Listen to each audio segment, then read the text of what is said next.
Dear students, मैं हूं आपकी मेंटोर बलजीत और आज हम पढ़ने जा रहे हैं चैप्टर 2 ज्योग्राफी क्लास 11th जिसका टॉपिक है origin and evolution of the अर्थ।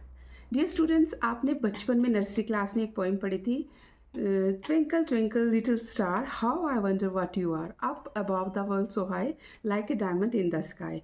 तो बहुत बार बहुत सारे बच्चों के दिमाग में आया होगा कि इतने ऊपर आसमान में ये इतने सारे स्टार्स हैं, ये कैसे बने हैं और कैसे हमारी अर्थ बनी होगी। तो डियर स्टूडेंट्स, इस लेसन में आप जान ही जाओगे कि हमारी अर्थ यानी कि हमारी पृथ्वी का ओरिजिन कैसे हुआ।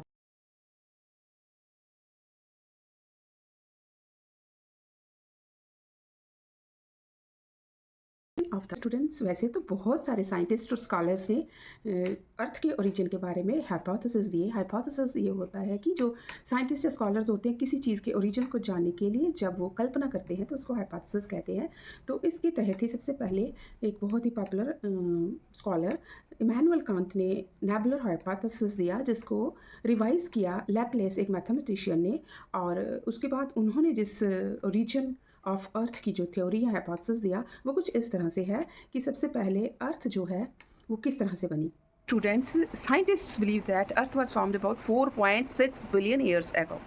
And this means Earth was formed from the cloud of dust and gas called nebula. यानी कि नेबुला था जिससे ये अर्थ की फॉर्मेशन हुई थी अकॉर्डिंग टू नेबुलर हाइपोथेसिस। इसको नेबुलर हाइपोथेसिस कहा जाता है। हाइपोथेसिस होता है जब साइंटिस्ट किसी चीज़ के बनने की कल्पना करते हैं यानी इमेजिनेशन करते हैं। तो कहा गया कि उस नेबुला में एकदम से इट स्टार्टेड रोटेटिंग, वो बड़ी तेज़ी से रोटेट करने लगा और due to gravity the heavier materials they were formed in the centre. और वो जो सेंटर में हैवियर मटेरियल्स इकट्ठे हुए वही जाकर सन बने, जो कि हमारा यूथफुल सन भी कहलाता है। Meaning cloud and dust particles they were combined together to form planets. जो बाकी बच गए सराउंडिंग्स में वो हमारे प्लैनेट्स बन गए और उन्हीं प्लैनेट्स में से एक प्लैनेट है earth. And in the beginning the planet earth was very very hot, बहुत ज़्यादा गर्म था।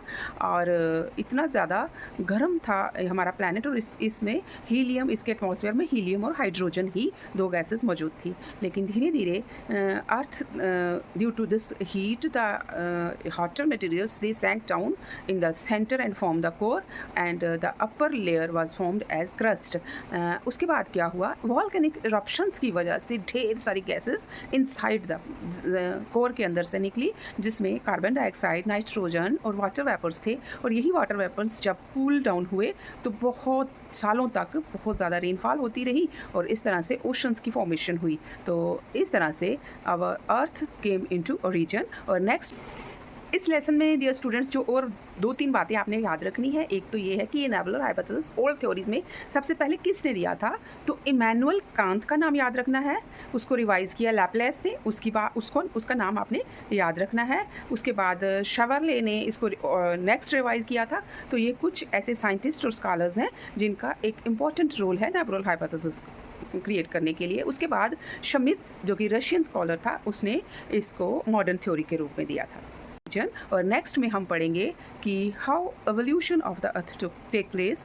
डियर स्टूडेंट्स, इसी तरह के इजी नोट्स लेते रहने के लिए फॉलो कीजिए मेरे चैनल को और ये शॉर्ट्स देखते रहिए according to JKBOSE school education syllabus.